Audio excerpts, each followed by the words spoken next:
Bom dia, paz de Jesus, o amor de Maria. Vamos aqui para a 26ª meditação quaresmal de Santo Tomás de Aquino, na segunda-feira, depois do quarto domingo da quaresma, onde vamos falar sobre Cristo mereceu pela sua paixão ser exaltado. Vamos começar em nome do Pai, do Filho e do Espírito Santo. Amém. Filipenses capítulo 2, versículo 8 vai dizer: Ele tornou-se obediente até a morte e morte de cruz, para a qual o Deus também o exaltou. O mérito comporta certa igualdade com a justiça. Por isso diz o apóstolo que, para aqueles que realizam a obra, o salário é considerado um débito. Romanos 4,4. Quando alguém, por sua injusta vontade, contribui a si mais do que se lhe deve, é justo que se diminua também o que se lhe devia. Como diz o livro do Êxodo, no capítulo 22, quando o homem roubar uma ovelha, devolva. E dizemos que ele o mereceu, porquanto desse modo se pune sua vontade injusta. Assim também, quando alguém, por uma justa vontade, se priva do que tinha direito de possuir, que se lhe dê mais, como salário de sua vontade justa. Como lemos em Lucas 14, versículo 11, quem se humilha será exaltado. Ora, Cristo em sua paixão de 4 modos se humilhou abaixo de sua dignidade. A primeira foi em relação à sua paixão e morte, de que ele não era o devedor.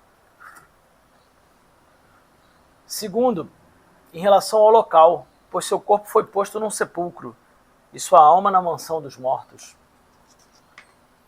Terceiro, em relação à confusão e opróbrios que ele suportou. E quarto, em relação ao fato de ter sido entregue ao poder dos homens, conforme ele mesmo disse a Pilatos, em João 19, versículo 11, não terias poder algum sobre mim, se não te houvesse sido dado do alto. Por sua paixão, mereceu a exaltação de 4 maneiras. Santo Tomás vai nos dizer que a primeira maneira é em relação à sua ressurreição gloriosa. Diz o Salmo no capítulo 138, versículo 1, Conheces o meu deitar, ou seja, a humilhação de minha paixão e o meu levantar. Segundo, em relação à ascensão ao céu. Por isso diz na carta de Efésios, capítulo 4, versículo 9 e 10, Desceu primeiro até as partes inferiores da terra, aquele que desceu é também o que subiu mais alto dos céus. Terceiro, São Tomás diz que em relação ao assento que teve à direita do Pai e a manifestação de sua divindade, conforme diz Isaías, ele será exaltado, elevado e posto muito alto, da mesma forma que as multidões ficaram horrorizadas a seu respeito. Assim será sem glória o seu aspecto entre os homens. Capítulo 52, versículos 13 e 14. E diz a carta dos Filipenses, capítulo 2, versículo 8 a 10.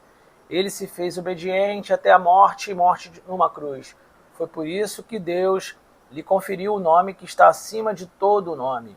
Ou seja, para que por todos seja considerado como Deus e todos lhe mostrem reverência como um Deus. E é o que se acrescenta, a fim de que ao nome de Jesus todo joelho se dobre, nos céus, na terra e debaixo da terra.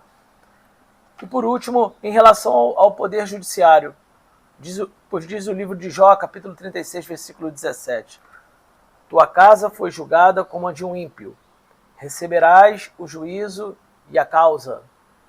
E esse foi mais um vídeo das meditações quaresmais de Santo Tomás, que a gente está caminhando nesse itinerário até nossos festejos de Páscoa e relacionamento com a paixão, a morte e em seguida a ressurreição.